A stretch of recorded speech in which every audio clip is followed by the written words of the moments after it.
but let me know when I can start talking.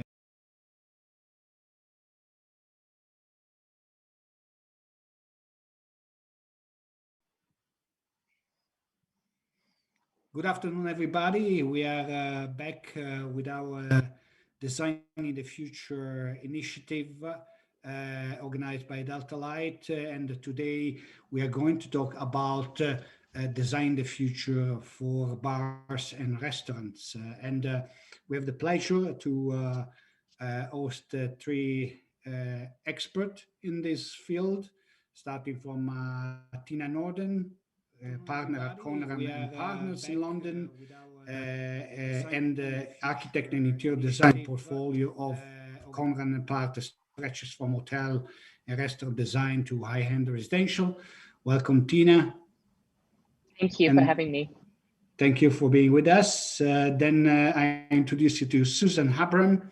Is a global lead designer at Stigman Tribe. Stigman Tribe is a Dubai-based boutique studio and specialized in concept-driven hotel and bar and restaurant interiors. And she works with leading global hospitality firms on many projects. Welcome, Susan. Glad to have you here. Thank you so much, Danilo. And then, thank you. And then last but not least, Ruth Belmans is a creative director, spatial design, spatial, not spatial, spatial. My English spelling is horrible, like typical Italian. It's just interior design, it's fine. Okay, good. That makes my life much easier. And in the practice, We Want More. And We Want More is based in Antwerp, in Belgium. And it was founded in 2006. And this is a special firm that creates mind-bending work in interior graphic, and it's very experimental in design with the client. So welcome, Ruth, and thanks for being with us. Thanks a lot for having me. I would like to, break the ice with a very, very simple question to the three of you. How was the past year influenced your professional life? Was there continuity of work, or was the business under pressure still after the first pandemic wave with the second one? Maybe we start with Tina. Sure. I think mind bending is probably the best word to describe it. I think we've all been stretched in directions we never thought we'd be stretched in. But I think the exciting thing about that is just to see how we've all managed to cope. Despite all the odds, work has gone on, life has gone on. The teams have been working. We've been working with clients, so it's been fantastic to see. But needless to say, I think everybody has been suffering. No matter what industry and what kind of remit you're in. So it's been a very, very tough year, but I think one that has woken up our minds to opportunities that maybe beforehand we weren't aware of. For example, do we have to fly around the globe for one meeting, or can we actually do that online? So I think there's a number of things there that hopefully will stay with us and that have kind of, just broadened our minds a little bit to what's possible and what's not possible. Sure, it's about rethinking and our habits of the past. Do you agree, Susan? Is that the same experience you're having? Yeah, I think just like Tina said, it's been a struggle for all of us. But what's amazing is how we actually come together as a team and how we're able to actually increase communication, increase our creativity, even though we're not together physically. It's actually kind of benefited us in a way because we're approaching design in a different context. And I think it's been good in terms of thinking differently, and we've got some great solutions coming up from the team as a result of it. But everybody's still working remote or back to the office already? We're all back, yeah, okay. And hopefully it'll stay this way. So we're back at it, and it's great. It's great to see everyone's faces in again. Yeah, the warm season is also hitting the country already, so you must be in the office with air conditioning. Okay, what about Belgium, Ruth? Well, yeah, I have to say until December last year, I think we struggled because especially for our interior design team, quite some projects were put on hold. So that's something that we definitely felt. Luckily, we also have a brand design team. So actually, we have 2 studios in the one name, and there the work didn't stop. So that was good. So that pull was true, to be honest. And also, we had a couple of projects interior design wise that started just before the first lockdown, and that pull was true. But we definitely felt it. I mean, we do interior design in hospitality and retail, and yeah, I mean, those 2 industries, they got like hit pretty hard. So yeah, I would be lying if I would say that we didn't feel it. But I think it's good to see. I told you, like, up to November, December, it was difficult, but as from December on, we feel like there's a lot of interest again, and we have some new projects happening and going. So that's nice. So actually, we got through very well. But yeah, it's not. It was not a walk in the park, let's say. Yeah. Right. Yeah. No, I think that was not for everybody. It's like it or not, plus or minus. I think we all suffered from some or being partially or completely hit by this situation. Tina, since we're talking about the pandemic, has this affected the design process? Are you approaching the project differently from what it used to be 1.5 years ago, and what did it change really? I think you can answer that in 2 ways, because one is just kind of physically it's different because obviously everybody's been working remotely, and as Susan was just saying earlier, you find very different ways of being able to communicate as a design team with the client, etc. So there's certainly learnings from that in terms of how do you express yourself best if you can't be sitting around a table, and how do you kind of communicate design and ideas, etc. But there's certainly learnings in terms of how we approach the actual design of projects, because there are certain things that certainly in the hospitality industry will stay with us for a while. Things like hygiene, things like circulation, things like just kind of trust in a brand, and how do we develop that? And there's a number of things that I think will, technology very importantly, are we going back to paper menus? Is it going to be a barcode going forward? So I think there's a number of things that will stay with us, that as many clever people other than me have said, it was probably an accelerator in the industry rather than a generator, but something that has brought things to the fore that have been kind of bubbling away but hadn't quite kind of made their way through. Right. Susan, Ruud, yes, you want to?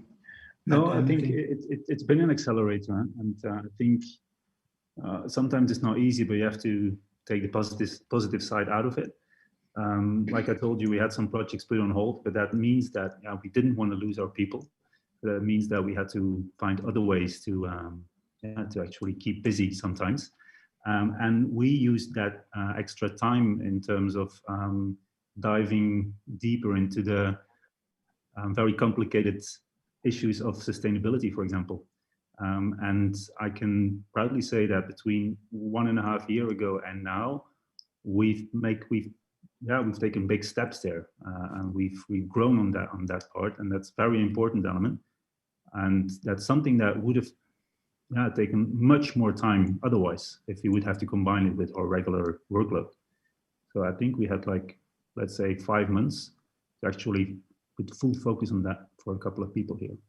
So actually, you're also addressing a subject that it's very ethical. I really appreciate that you're mentioning that you've tried not to let people out, and you've been diversifying your job to keep them. This is a very ethical subject that I would like to underline, because unfortunately many companies have not been able to do that, and there are a lot of people who are let out without a job. But we have to definitely try to find a new way there. That's a subject that must be added on to the future way of dealing with the business, because we're going to find ourselves for sure with a lot of people which will end up without a job in the next 6, 8, 12 months. And so again, I have to be honest. I mean, we didn't succeed like 100% in that, because we did have to let people go. But we tried to wait as long as possible to do so, and to keep the the amount of people as low as possible. So we did everything we could. And indeed, like you say, sometimes you need to find new ways of dealing with it. Susan, what brought the pandemic to your practice? Did you look at the design from a different angle? Did you change something in your approach? Yeah, I think we really tried to take the pandemic in a positive, and we're actually starting to look at our company, Stickman, and we're actually going through an evolution right now of our brand. So we've taken this chance to really sit back and look at ourselves and go through this journey of deconstructing ourselves and opening ourselves up to many different paths and how we can branch out and how we can, explore design as a whole. For example, we're starting to look at creating our own furniture brand and branching out to some exciting opportunities in New Zealand and Australia. So, I mean, simply put, our slogan is under the influence of creativity, and that's basically what we're going back to, our roots, and trying to see how we can push ourselves and challenge ourselves and take this as a positive spin. But does it mean you're talking about project in Australia, New Zealand, so international project because you're based in Dubai? Has this been, let's say, a trend for you because of difficulties of having projects in your region, or that's a typical, let's say, way of working of your practice? No, I think in terms of geography, something that we've looked at with the pandemic hitting is how we're moving into this domestic culture and the market that we're dealing with right now. Considering the parameters of the lockdown and how we were all stuck in our own little bubbles and in our own countries, in our own cities, we started looking at the market and what we have to offer within our own hometowns. And so that, being Stickman, we've got people from all over the globe, designers from everywhere. So we started looking at all these regions, and even Marcus being from Australia, we started to look at Dubai and what kind of offerings we can give to our people here. So things like glamping, there's a cabin culture, and people wanting to immerse themselves back into nature. I think there's this kind of full circle happening where we're starting to move back to nature, and that relationship with design is something that we're really excited about and exploring here. So I think the pandemic is giving us some opportunities. We just need to be mindful and open to them. Sure. Okay, we receive also a question from our audience. I would like, Tina, if you don't mind, I would like to ask you, let's say, a tricky question that is coming from Juan Pablo Shepard from Mexico. How do you measure a successful concept and atmosphere to let the client understand the investment that he has to do? Well, that is definitely a challenging question, and one that doesn't have a straightforward answer. But I think the way we work is that we try and come up with a unique story, with a unique kind of concept for every project, and everything we propose kind of fits within that concept. So in terms of explaining that to our client, I think it's very important that we take our client on the journey with us.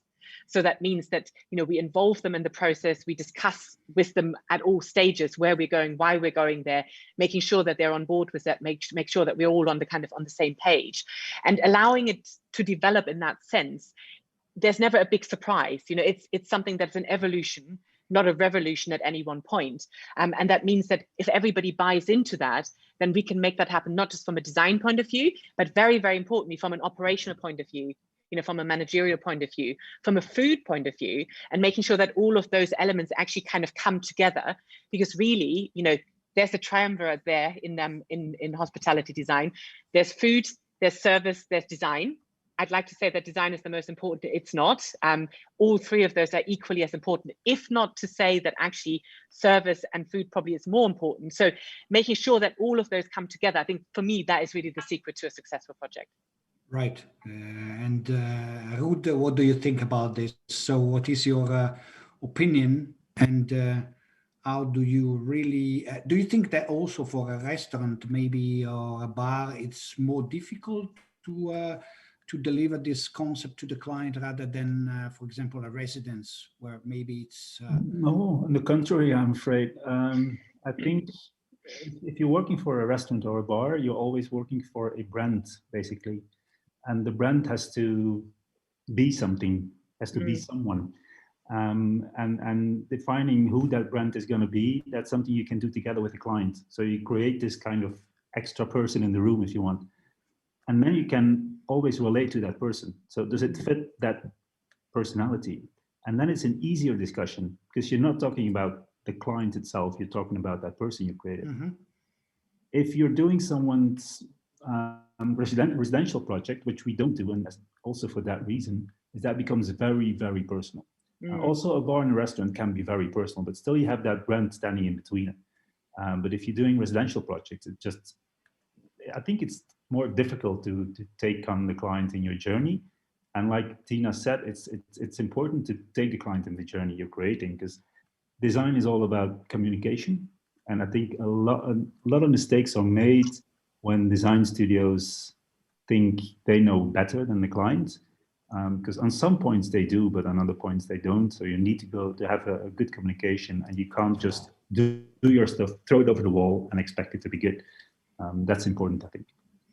And Susan, how do you successfully deliver your message to your client? How do you convince them that they have to invest in your practice?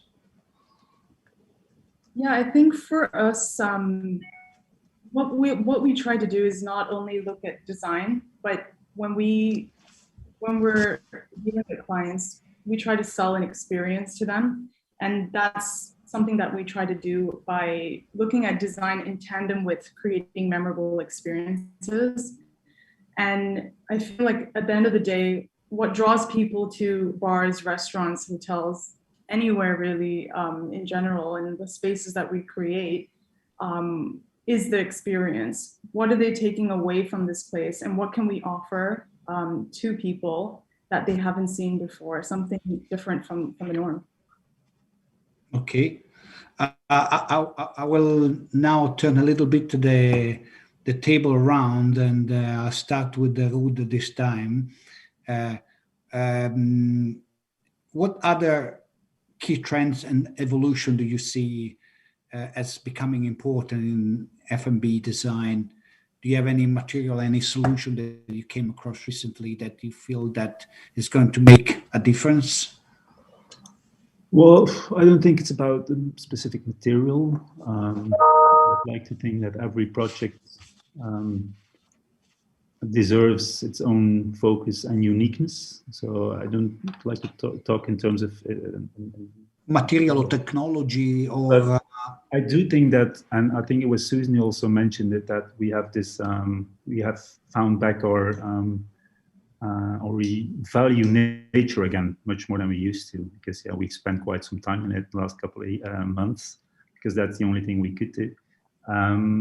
And I think that's going to reflect as well in design languages as well. I think what we call wabi-sabi, so like the finding beauty in the imperfections, that's something will be seen in a lot of projects, I think. Also because it's kind of a reaction to that kind of medical state we've been in for the last year and a half.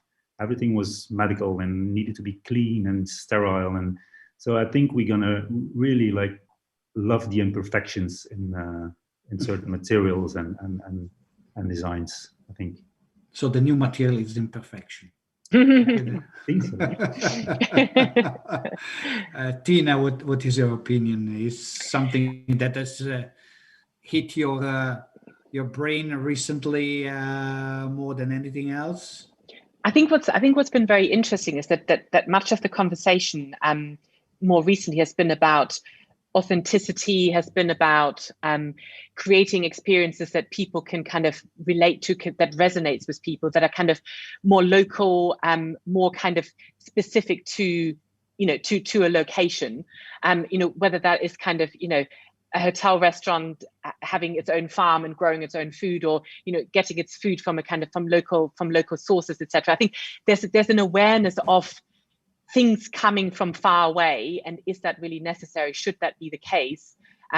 Should we be concentrating more on what's actually good in our own kind of closer up environment, which obviously is a result of the pandemic, no question about it.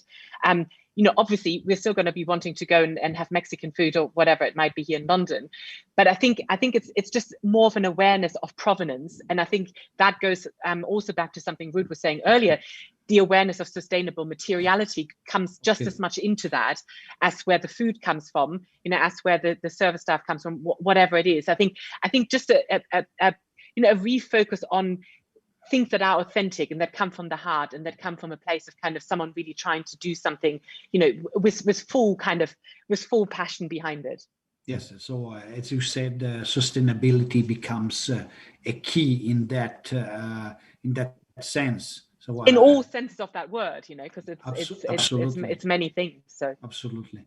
Susan, what is your opinion about this? And maybe we could also introduce the subject of the sustainability, which is something that, of course, how much is a client, let's say, focused on sustainability as a priority nowadays? Yes or no? We're still a starting block. Yeah, I think I agree with both of you, Tina and Ruud. I think we are going in a full circle, and I think another thing to realize is that people are also becoming very health conscious, and part of that process, especially within F&B itself, is paying attention to the rise of diets, right? Ketogenic, veganism, people placing a lot of importance on wellness. Sorry. So I think that evolution has really gone full circle, and we're starting to question, what we eat, how we cook, where it's from, and introducing things like hydroponic systems within our F&B offerings. It's something that we integrated in one of our projects in the ADD for Hotel Jen, Beijing, and just the idea of having like assurance of quality of food, and yeah, I think that's something that everyone's kind of interested in, and it's going to lend itself into how we sustain ourselves in our offerings here. But are clients becoming more focused on sustainability, on real sustainability? Because sometimes it's like you feel like it's a trend, and the people, when really they really not feeling for that, just it's a sort of let's say trend, just to to follow the society, and then when they've discovered they have to spend more to make a project sustainable, they start to be doubtful about it. Yeah, to be honest, if a client puts focus on sustainability because he wants to do it because of the trend, or he really believes in it, I don't really care. At least the word sustainability is within the brief, so that's good. It's our responsibility, I think, to live up to it and not look at it as a trend, and actually, come up with a real sustainable project. And I don't agree that I used to, but I don't anymore. After this year and a half, I don't agree anymore that it should be more expensive. I think if we call ourselves designers, that means that we think of ourselves as creative and problem solving. So if you have enough knowledge about sustainability, and then I'm just talking about the production side and the material side, I'm not talking about well-being yet, because that's another topic.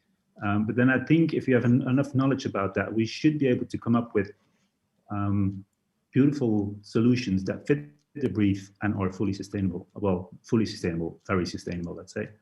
And then if the client did ask it out of a commercial point of view, yeah, so be it. But then at least we had a real sustainable answer to it. Okay, I have to apologize with our speakers if I am too provocative today. Okay. No, but I think you're right. That's good. It's good that you call it like this, because I think it's true for a lot of times. But yeah, it's a designer's responsibility to actually deal with it in a proper way. Well, sustainability, it's very, very important topics, I would say, in general, not only related to bar and restaurant, of course. But of course, what I said earlier about maybe increased cost is simply because we are facing, and I'm telling this for the audience, maybe don't know that in full, but the whole world is facing at the moment a big increase in cost of raw materials, which are turning into increased cost in projects, in completion of projects. So there are scarce availability of a lot of material, and therefore this is something that I can bring from my experience, written experience. Sometimes people drops some teams that were absolutely fundamental in the initial concept of the project because of the increased cost.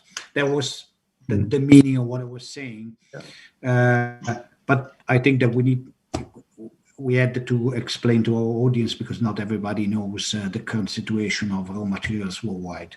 So I will ask to Tina a question about, again, we have some very interesting questions coming in. So what would be your definition of good quality lighting in a bar or in a restaurant? This is coming from Kai Dideriksen from Mexico again. We have a very great audience in Mexico, which I'm pleased to hear. Yeah, so I think lighting, to my mind, is absolutely fundamental in hospitality, and the very reason for that is that it creates atmosphere. And I think that's where lighting is fundamental in creating a space, and in creating that kind of ambience and atmosphere that you want to create. Now, that could be bright and airy if you're talking about an all-day dining restaurant. That could be moody and atmospheric if you're talking about a late-night bar or whatever it might be. So you're really using lighting as a tool to create the kind of sensibility, the kind of atmosphere that we're aiming for, just as much as we would layouts, materiality, furniture, etc. So it is absolutely fundamental and cannot be divided. I think you can destroy the most beautifully designed space by having the wrong lighting in it. So it couldn't be more important. And this is both the hidden light, what I mean with that is the architecture lighting, so concealed lighting in the ceiling, in joinery, or whatever it is, as well as obviously the lighting that we call FF&E lighting, so that the visible lighting that is more of a feature in the space. The more decorative one. The more decorative lighting, yeah, exactly. Okay, and you use a specific technology like dimming or something that you all like? All of it. Okay. All of it. I mean, dimming is hugely important. I think particularly in hospitality, we usually, whichever lighting consultant we work with many very talented people, but it's about creating different scenes through the day. And I think that's particularly important in hospitality. You will have a setting in the morning when people come for breakfast, which needs to be very different to an early evening or late evening setting. So it's very important that you can adjust the lighting to suit the time of the day, the mood of the day. And also that allows restaurants, particularly when we're talking about all-day dining, as Susan mentioned earlier, to kind of seg from one time of the day and from one mood of the day into the next one. And lighting can do that almost on its own. So thank you. And Susan, what is your opinion there? How much you think light can be emotional in a restaurant and bar project? Is that important? And how would you look at that? Yeah, I definitely think so. And it's not just about having, when we think about lighting, we think about the progression of light, just how we think about the progression of the guest journey through a space. There needs to be highs and lows, and this will just ultimately create that dramatic effect that we as designers are always looking for within our spaces. And then just touching on what Tina mentioned, which is, basically we're looking at circadian lighting, right? And how spaces relate to that.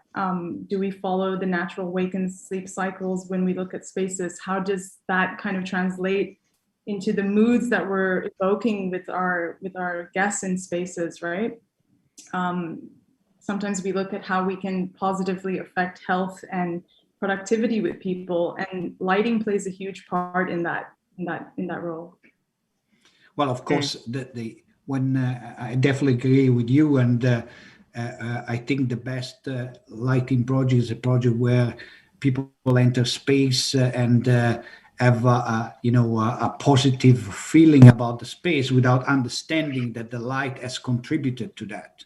That would be the best achievement for a good lighting projects. Ruud, in your projects, you have the same type of approach? You feel the same like Tina and Susan, or you would like to add anything else? Definitely. I think it's very important. And I'm thinking about a project that Tina and myself, we had to judge for the Frame Awards. And there was one project, and they were talking about creating the right kind of darkness. And that was beautiful. I mean, it was just a good way of putting it, because you only can appreciate darkness when you also have the right light in another place, and that contrast was very, very beautiful. As Louis Kahn used to say, you can understand the power of the light at the moment it's striking the corner of a building and is casting the shadow, and then this contrast between light and shadow is what makes the three dimension of the space. So I think that I agree with you that darkness is equally important than lighting. Yeah, and in a restaurant, this is even more so, I would say. Definitely. And I also think that we were talking about the brand of a restaurant before, and I think that the light setup, or the light temperature, or the light technicality needs to be part of the brand identity. And now I think sometimes people still look at it more like something technical. And you can create a mood with it, but I think you can go more extreme with lighting, so it becomes like a very distinctive part of your brand as well. So I think we can even be more creative with it. Absolutely, it's another building material. Let's put it this way. So actually, I remember.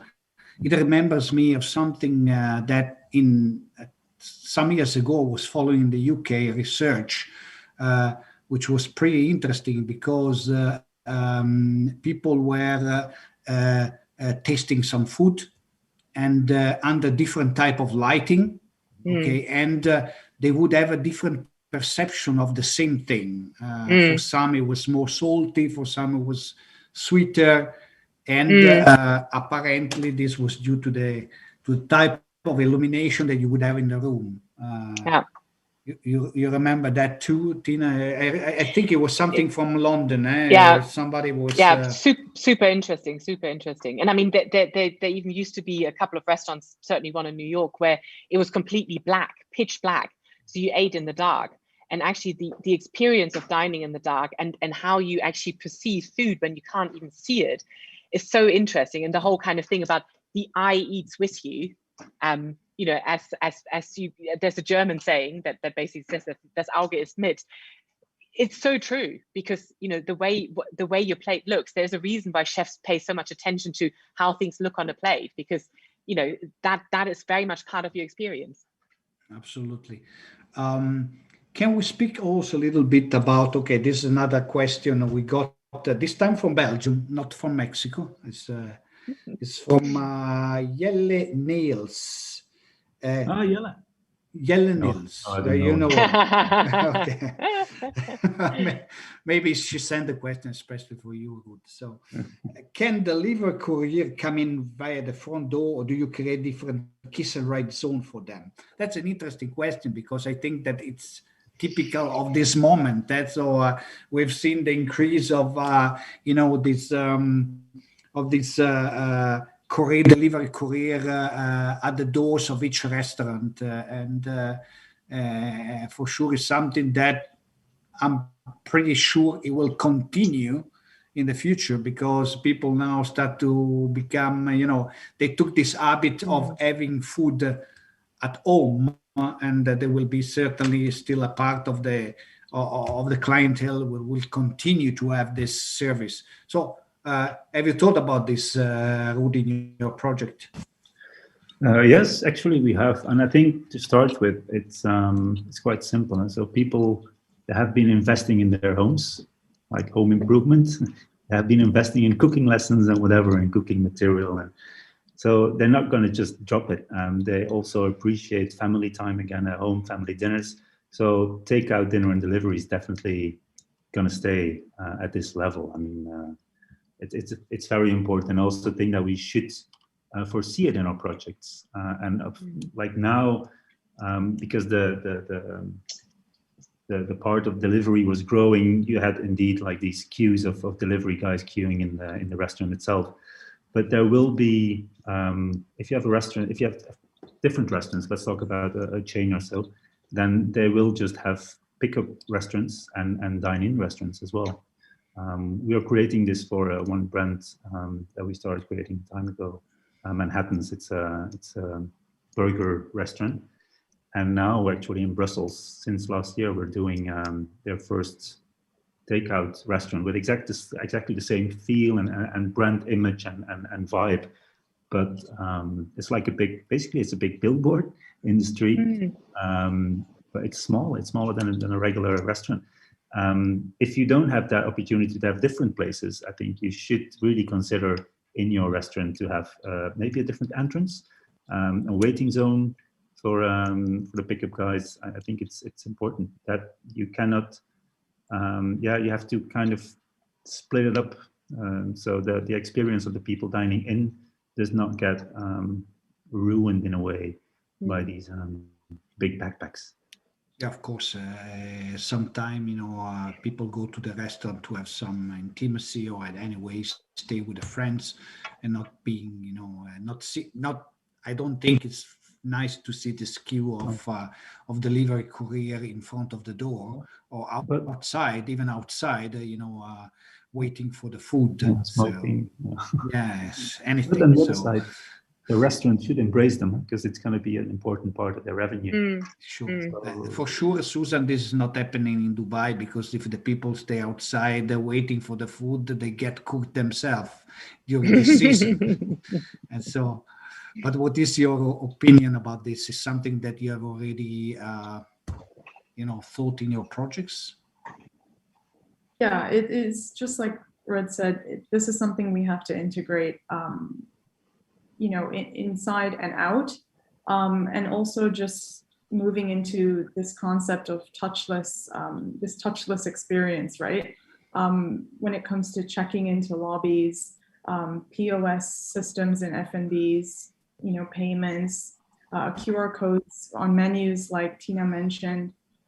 These are all little factors that we're starting to look at and integrate, not just for restaurants and F&Bs, but for the whole hotel hospitality experience and even workplace, right?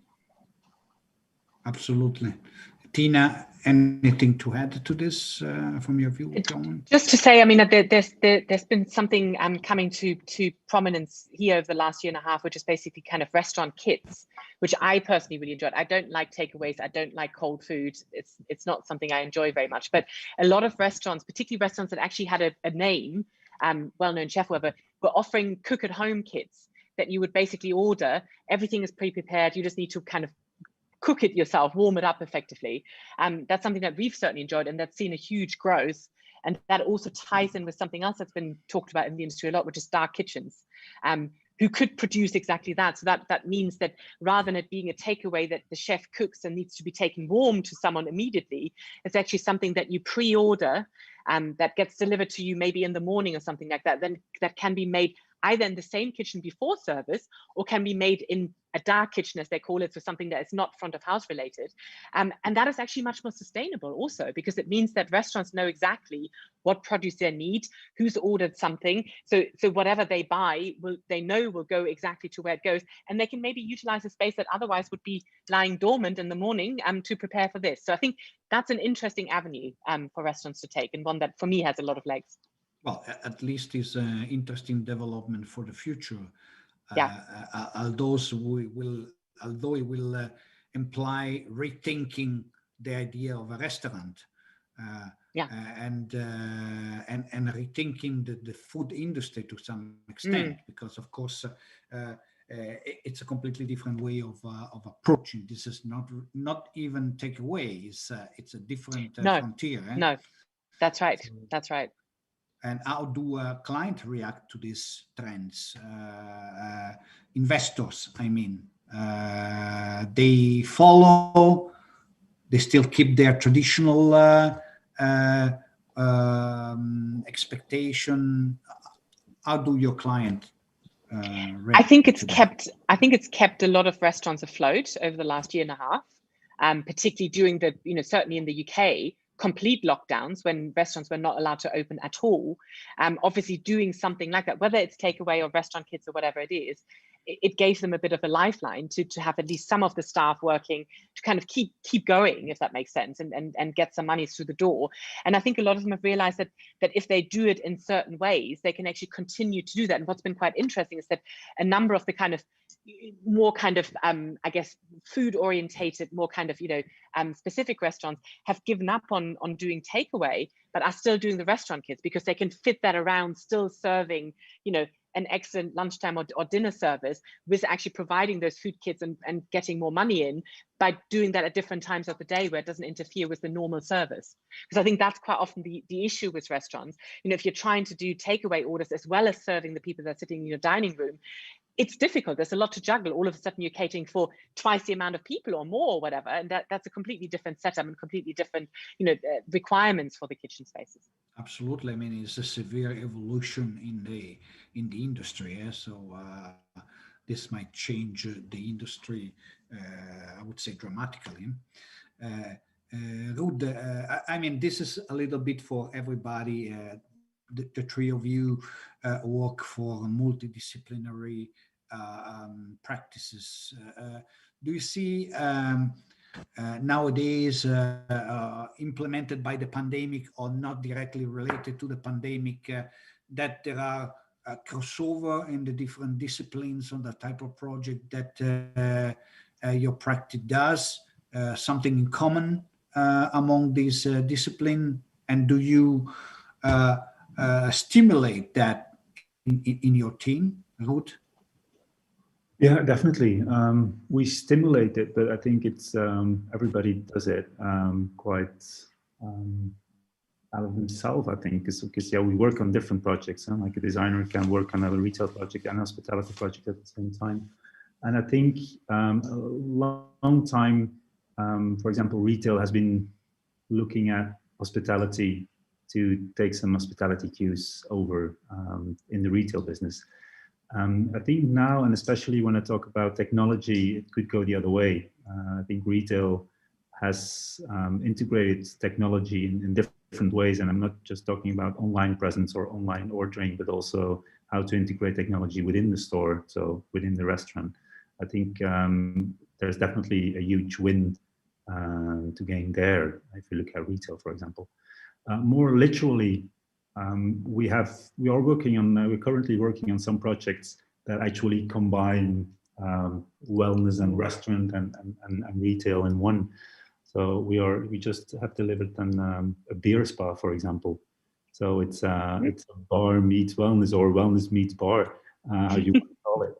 But I think those fusion of those industries will happen more, I think, also because consumers, they will be looking for that. If they don't stay at home, they want that once in a lifetime experience in a way, and so it will become more creative, I think, and that means I think by definition that you will have to combine different industries. Right. Susan, what is your opinion about this? Do you also, let's say, in your practice, stimulate this crossover in disciplines? Certainly not that the beer wellness in Dubai, I'm pretty sure. No, it's in Brussels. Maybe something else. Maybe something else. Yeah, I think we're seeing ergonomics really blur the lines of a singular functioning space. I think we already started looking at the lobby, right, for example, and how that turns into a meeting place or a restaurant or a workspace. And I think ergonomics is going to play that major role in creating a multifunctional ability in the spaces. And from F&B, I think we can learn from this and, you know, use the space not just for dining, for example, but for other functions. Technology will also play a part in this, creating USB ports into tables and integrating all these elements together so that people can work, play, drink, you know, basically have the flexibility of function within a space. Right.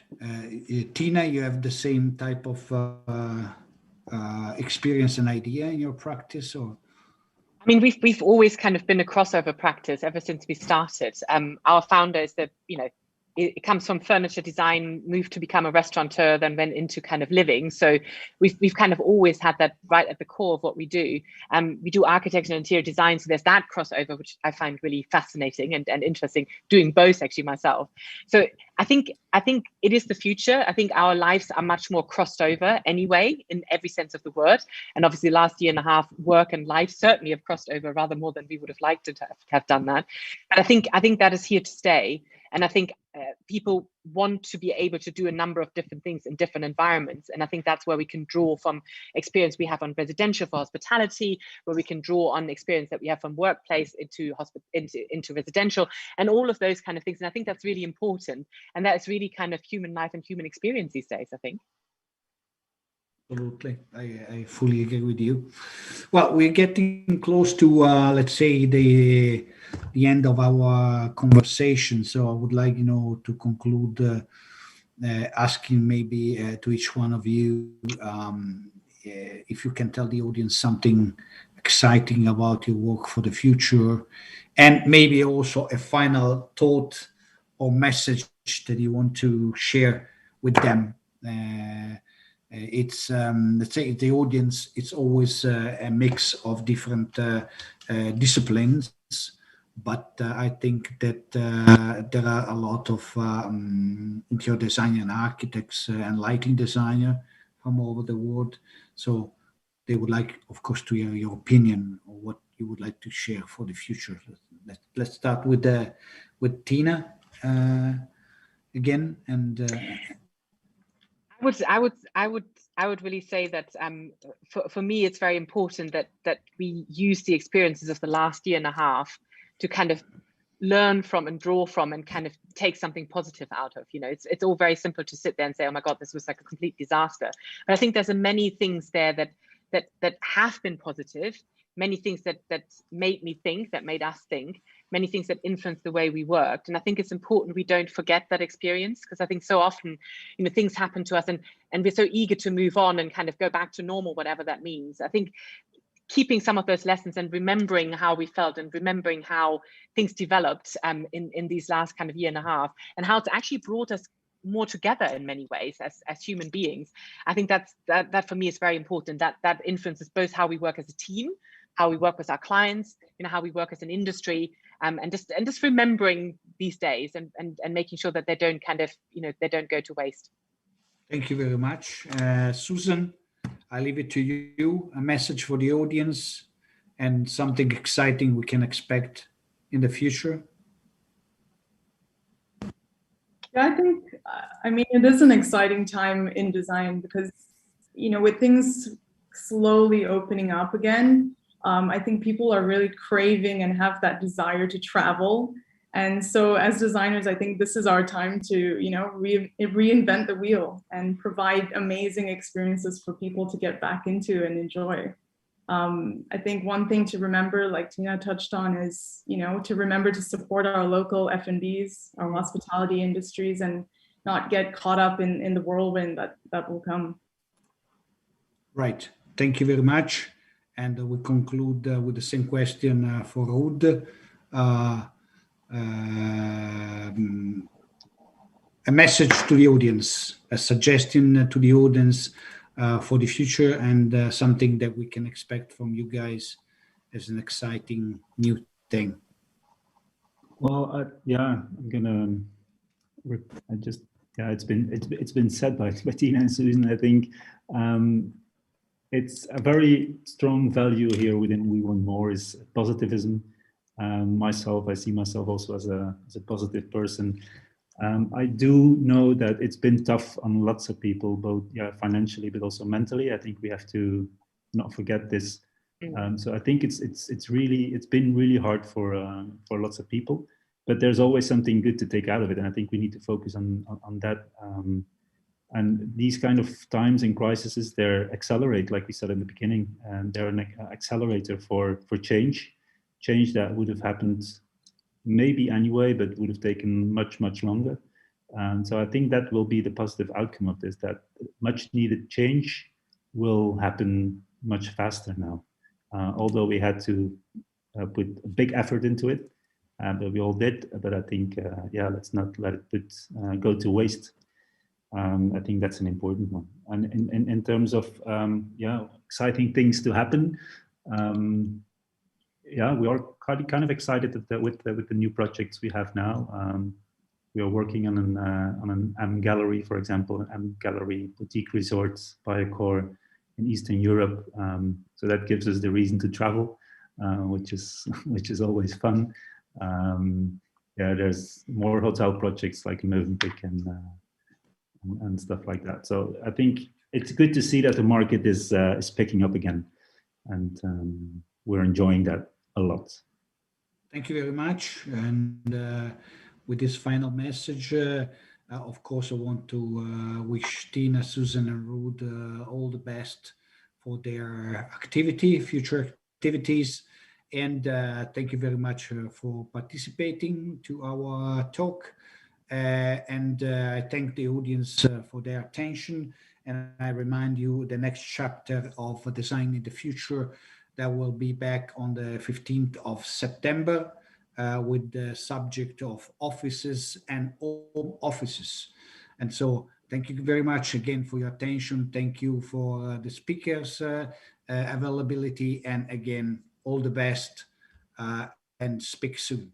Take care. All right. Thank you, guys. Thank you. Thank you very much. Bye-bye. Bye-bye.